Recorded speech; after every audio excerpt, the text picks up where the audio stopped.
చాలా స్పేషియస్గా ఉందండి. అండ్ సిట్టింగ్ అంతా కూడా మనకి చాలా చాలా బాగుంది. కంఫర్టబుల్ సీటింగ్ ఉంటుంది.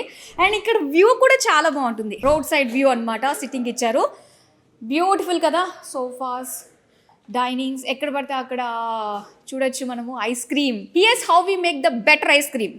ఆర్గానిక్ వేలో ప్రతిదీ కూడా అసలు ఏ విధంగా ఫామ్ నుంచి టిల్ మన బౌల్ వరకు ఏ విధంగా వస్తుంది అన్నది మొత్తం స్టోరీ అంతా ఇక్కడ కనిపిస్తుంది. పిల్లలు కూడా బాగా ఎంజాయ్ చేస్తారు అని చెప్పేసి అన్నాను కదా. సో పేరెంట్స్ కి టెన్షన్ లేదు. పిల్లలకి ఎప్పుడు కావాలంటే అప్పుడు ఐస్ క్రీమ్ డైరెక్ట్ గా ఇక్కడ హిమాయత్ నగర్ చుట్టుపక్కల ఉన్న వాళ్ళకైతే పిల్లలు వచ్చేసేయండి పేరెంట్స్ ని తీసుకుని. మీకు నచ్చిన ఐస్ క్రీమ్ తో పాటు ప్లే ఏరియా కూడా ఉంది. సూపర్. క్యాప్సూల్స్ ఉన్నాయండి ఇందులో. టడైన్ టడైన్. వావ్. పిల్లలు కూడా చాలా బాగా ఎంజాయ్ చేస్తారండి.